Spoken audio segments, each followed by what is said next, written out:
So this is your first time drifting? Yeah. Wanna try? Yeah.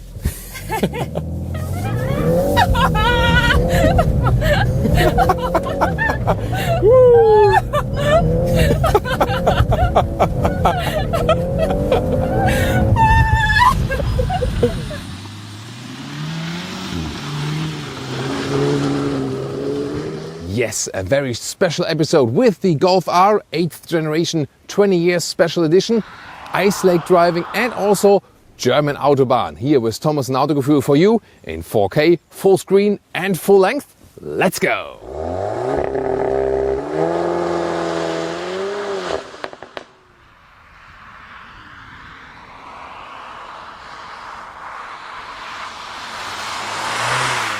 And we will start our review here in Germany, where we will later hit the Autobahn. The Golf 8 here has these headlamps that are basically upside down if you compare it to the previous generation. And in the R styling here, the blue strip goes all the way, and also the light strip all the way here from the R logo. Really cool design feature. And in the lower part, the R styling with the black accentuations. Lapis blue is this typical or traditional R color at Volkswagen R.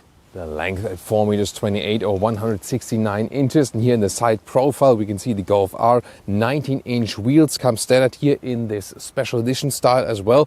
The R badging here, well, at the side you can see that some of the details here in the new generation are not as good from the build quality as in the 7th generation. We really have to say that.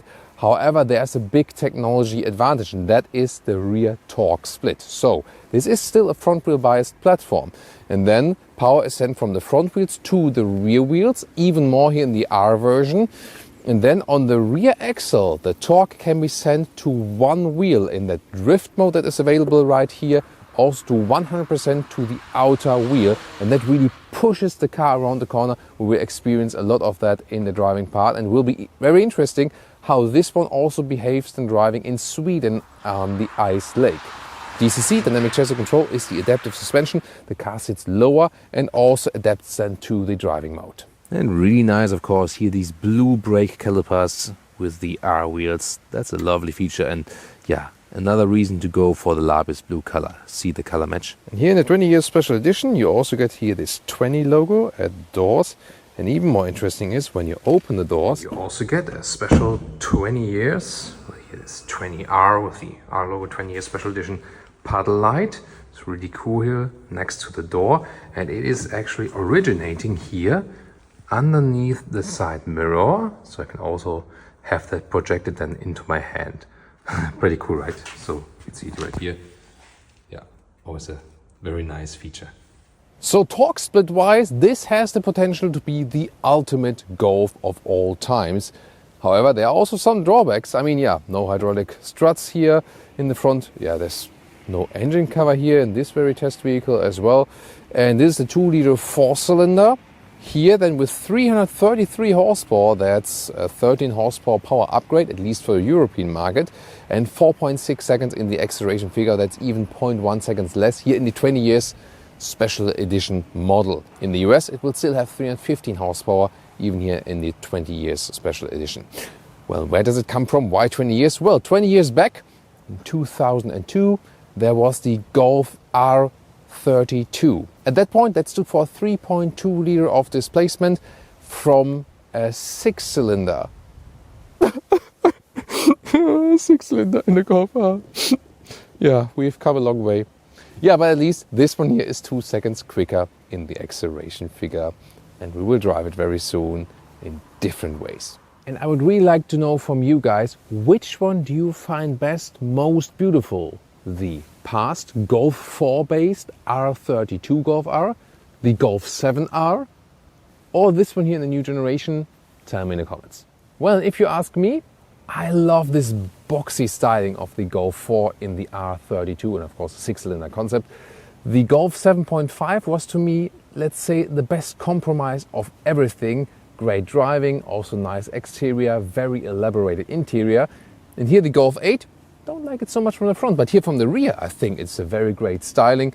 Modern tail lamps right here, and then the R black accentuations in the lower part, and here the optional Akrapovic exhaust for even better sound experience. But let's also compare the sound of the R32 model 20 years back.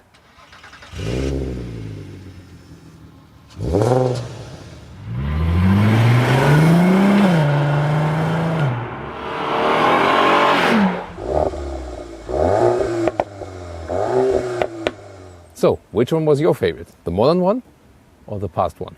And here in Sweden now, freezing temperatures, we can show you the differences between the normal Golf R model and the 20 years special edition. Let's take a closer look, because only if you look closer you can see here in the normal one, most of the stuff is blacked out here.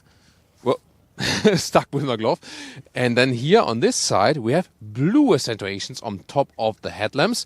And also here at the side, for example, we have the normal R badge here. Better build quality in this case here, by the way. Whereas with the 20 years special edition, we also have a blue accentuation. So the 20 years model, more blue for everyone. And does this vehicle also have no engine cover? Yes, indeed. Well, and I found out what's the reason for that. Because there was a recall for different models, not only the Golf, also other VW models of that range with that base engine, so to speak, that the engine cover could become loose and then maybe touch the turbocharger and become a fire hazard possibly. So a couple of thousand cars have been recalled, and then they are waiting now for a fixed engine cover. So you will also get one again, a new one, if you have a car that was inside this recall. They are very interesting inside, definitely. Stuff like this can happen. And it's also very interesting in the automotive industry that the same car, some, to some it might apply and to some not, because also inside the model range, sometimes different suppliers are being used for the same vehicle. So there are other engine covers which are totally fine. This is the car key, high gloss black, but at least with a nice blue R logo on the other side. Then the door closing sound is good, actually solid. Better with this one here. An earlier Golf R model I had a worse door closing sound, but this one here is actually pretty good. The R always gets a special steering wheel here with blue accentuations, perforation at the side, and also blue contour stitches. And hashtag capacitive BS buttons at the steering wheel. They are illuminated, so they look quite cool. And also this blue R button that is accessing the sporty driving modes. But to control them while driving is not ideal. Sport seats are standard like this with integrated head restraint. Interior overview, here screens 10.25 inch on the left and on the right side. This is then also the standard size here for the Golf R. Real carbon fiber use here further on the right side with a nice ambient lighting integration also in the lower part with the Golf stamping and the blue light. It looks really, really beautiful. It looks cleaned up, but let's take a look at the very details. Infotainment system, here this is like the vehicle overview. This here is the main menu, and it has become faster with recent software updates indeed. This one here is the car internal map. It is not super bad anymore, definitely not. Here is the climate unit, you can access it here, also the auto, change temperature here, but also here on these sliders.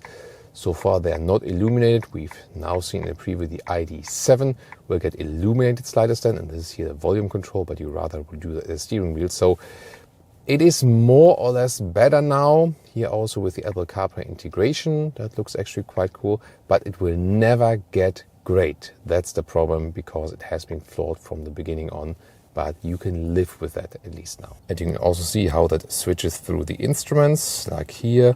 When we are in that sport mode like this, changes color, race mode like this, for example. Then also on top you see an RPM meter, so that's actually a nice visualization. You can also switch the complete view like this here, for example, to a more classic view, or then going here with the map and so on. But yeah, I would actually prefer the sportier view that is just looking like this. And we also have a head-up display. In this lower area here, 2 USB-C chargers, then this illumination, and then you put your smartphone here when you have the cable connected, but then it's really flying all over the place. And then here underneath there's the inductive charging pad, and that also secures your smartphone. So in most cases you get this 7-speed DSG, and well, switching from reverse to D is actually quite fun. It's also a clean setup here. But in the US you can also get a 6-speed manual, but just in the US. Rear seating area, well, hardpack materials at the inside of the doors, and then these voluminous sport seats, they look great, but they reduce rear legroom, so I can hardly sit there properly than here in the rear as a tall person. Yeah, the Golf always has the short wheelbase here as the hatch version. The Estate model is also available, even in the R version. That one has a longer wheelbase and therefore also more space in the rear. Seating comfort itself is actually quite good, and headroom is no problem with 189 or 6'2". But then again, yeah, it's the legroom that is missing here. Therefore, a short look at the trunk here, folding the logo. There's also a camera hidden underneath it, so that it stays clean. Clever solution. 370 liters here. The overdrive models always have a little bit liter loss, but the length is of course the same, 75 centimeters or 29 inches, and the width here in that area is a good meter or 40 inches, even here between the wheel arches. And you can see here the cabin trolley also easily fits in the vertical way. To fold seats, you have to grab over or access it from the rear. And then you get a quite even surface with a length of about 150 in meters or some 58 inches.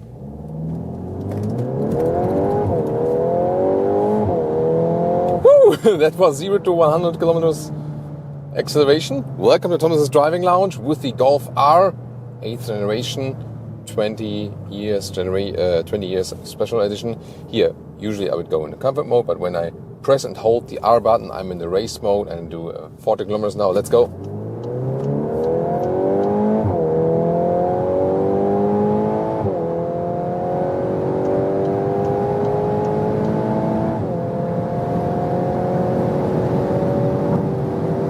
Kilometers an hour, 125 miles an hour, and it goes further. Wow, great acceleration, really quick here. Now the wind noise is making up to 30. Here, lane changing at this high speed, really controlled. Oh, and about 250 kilometers an hour. Wow, I'm not allowed to drive that fast with winter tires. The car just said, oh, sorry about that. Dum-de-dum-de-dum. Wow. Great performance here, and you really feel like you belong in a sports car here. Yeah, smartphone is flying all over the place when it's on the top part here. Whew, this gets your adrenaline going, and this Akrapovic exhaust, of course, especially when you take off the gas and you're in the... Heard that? Blop, blop. Blop, blop. Not sure if the microphone can pick it up, but it's really notable when you have like throttle and then this time not, but it's like when you throttle and yeah, there it is. So suddenly release the throttle. Whew! Yeah, that was something, you know, great acceleration at first and then also onto the Autobahn. Yeah, and this R mode here really gives you a nice sporty feeling. Oh, there it is with the cracks and blobs. Ah, beautiful. Really nice around the corner, super progressive steering. We'll soon also do some winding corners even more. Wow, the steering is really happy with that, you know. So progressive direct input, you have a feeling over the low degree areas. I love that steering here. Oh, there's a Golf as well. A nice great color. It's also Golf 8, but not a special R version. There you can also see some of the differences. Well, and the thing is, you can still use this here as a normal Golf. You know, there is the DCC, the dynamic chassis control, the adaptive suspension, and it does a good balancing job between comfort and sportiness. Here with the 19-inch wheels, of course, you gain more sportiness, lose a little bit of comfort, but just from everyday driving comfort, it's totally fine. It gives you basically more or less the same comfort than normal Golf. The normal Golf will drive a little bit softer, of course, that's how it's meant to be, but it's not that, you know, with some top sporty models, depending on the brand, you say like, okay, you have this great sportiness, but then again, you don't want to drive it every day, but here it's no problem. Hey, it's super interesting. I have this special gauge here which shows me the torque distribution, and when I'm, for example, here now exiting out this corner here, left corner, I see in the distribution there's the most power on the right outer wheel in the back, so that the vehicle is being turned around. And yes, it is a front wheel biased vehicle, but here in the R version so much power is being sent to the rear axle, and then on the rear axle with that special torque split here in the 8th generation Golf R, up to, in the drift mode, 100% of the rear power can be sent to one wheel, and that's always then the outside wheel in the corner, and that makes the car swift around, like this. It's a really cool system, definitely. So the least front wheel bias a Golf can be, indeed, and we'll soon experience more of that in winding corners. First of all, one more time in the tunnel, and then also one more Autobahn, German motorway acceleration. We're in the R mode. We shift down ourselves this time. There we go. Whoa. And 180. Wow, that goes really quickly. Road is slightly wet here now, so I'm a little bit cautious, but just slightly. See here, the right side is already dried out. Wow, but it's a lot of fun also to shift yourself. Ah, beautiful. And I mean, it's a compact vehicle, not too long wheelbase, but it feels so calm and settled on the motorway. Of course, at these high speeds, the wind noise are picking up somewhat, but in general, noise insulation is actually quite good. Wow, yeah, here you also feel in that racing mode, the DCC, dynamic chassis control, is set on a stiffer note. Ah, beautiful. So you don't need any more sports car than this, actually. That's the good thing about it. And it feels so great in the handling, so calm and collected. That's what I like about compact sports cars, that you feel you are in control all the time. That's really, really nice.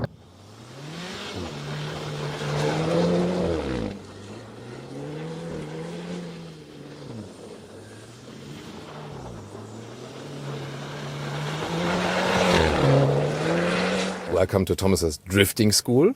And for that we put in the Nürburgring special mode. So we have soft suspension actually, but sporty everything else. Nürburgring Nordschleife, because you need soft suspension because of the topography changes. And then we also deactivate the ESC system to completely off. That is possible here in the Golf R. Sadly not with a button anymore, but then in the infotainment system. And Leah can enjoy some drifting here. Yeah, we had a preview earlier, and you seem to be enjoying that very much, right? So, yeah. Of course. And then we just basically turn in the steering wheel and hammer the throttle. And since we're here on this frozen lake, the ESC is off. There we go. And then we can hold the drift, and we just control the throttle. You see here, I don't change the steering that much. I counter steer a little bit. I can hold the circle, and by that, see here, I can hold the circle almost forever. You see, I don't do too much with the steering. It's more that I steer the car with the throttle, and we can look outside the window here when we look to the front. There's a little bit, blown out this lake here already because temperatures were changing. Yeah, and then I can, for example, also exit this roundabout. Yeah. It looks all so easy, right? You want to try that yourself? Maybe.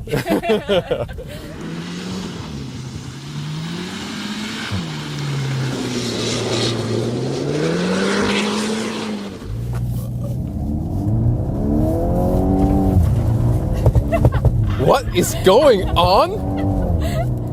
Look at that! What is going on? You never practiced this before? No. She's a natural, isn't she? Are you kidding me? This was the first time? Yes, and it was so much fun, and it's so cool on the snow, and the nature is very cool. Yeah. Well, and here now on the track, what we can very well show you is the difference between the ESC systems actually. So at the moment, Nürburgring mode and also ESC is off, and I have a lot of play. And also you can see in the front, there's another Golf R with Martin Escher, long-time colleague here, and yeah, he's also drifting it out. It's really cool here on that frozen lake, and you can see this is real black ice. It looks like asphalt in front of us, but it's real ice then on the ground. It's really slippery here on this very track, but beautiful with all the trees and so on. Very interesting, and it's super challenging indeed. And You have to control the speed, of course, to check that you don't get too fast. Here you see, it happens really easily that you can get drifted outside the corner, and then you have to correct again. So when you slowly start, here for example, you can drift out of the corner, and here, slowly against it, drift to the other side. You see, I'm trying to be very smooth on the steering. Now the interesting thing is when I'm, for example, going to the ESC Sport, that's now where technology plays a role then, and what have they done there? ESC Sport is then, here you can get a little bit loose, but at the same time, at some point before the car would be totally braking out, it is being controlled by the electronic helping systems. So for everyday car driving life, that would of course be the better solution. It is safer. At the same time, you can have some loose fun. So here, for example, I can drift it out. I can have some wheel spin, yes. But before going all the way sideways, the car would be caught. And of course, it's good to know to have such kind of systems. And of course, on normal road driving, you would keep it all the way activated. Oh. Yeah, Martin got. Yeah, we talked about that. Martin got a little bit loose here. Yeah, he has been doing this for like 30 years.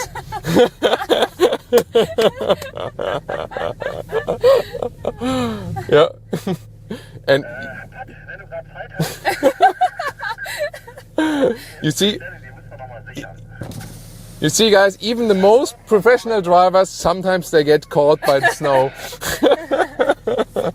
Well, and for this reason, you can also keep the ESC activated, and this is, it's really not so much fun to drive it with ESC activated here. You know, here you hear how the system is ruling it. You can, in a way, drive faster with it, especially when you're not that experienced. And it is astonishing how the car is kept in the lane here, like this. It's like driving on rails a little bit here. Of course, there is at some point laws of physics, so you can also drift out on ice, but on dry road or just wet road, hardly happens. And here you can see, for example, Martin is drifting it, and I'm here. In a way, you get stuck, you know. So it's very interesting, and sometimes it can feel faster even. That's really interesting. So you drive really, really safe, like this. So especially when you start to drive, it's good to start with ESC activate. Here now again, system is ruling. And sometimes I get the feeling that when you want to score the fastest lap time, maybe ESC Sport would be the best, because then you have some kind of safety net, but you're not slowed down too much. Here with ESC on, you just slow down too much. But with ESC Sport, for example, you have just displayed that you don't get ruled down too much, but at the same time you have a safety net. So that could be a good learning setting. But of course, the most fun will always be with ESC off. This one then not recommended, should not use that on public roads. Just when here, for example, when I fly off here, I land into this snowball and I'm actually fine. However, you still have to be careful, you know, because, yeah. At some point it can go wrong, and you shouldn't underestimate it, so always watch the speed. Of course, we have even more great golfR content here. Or may want to go SUV racing, Tigor and R video for you as well.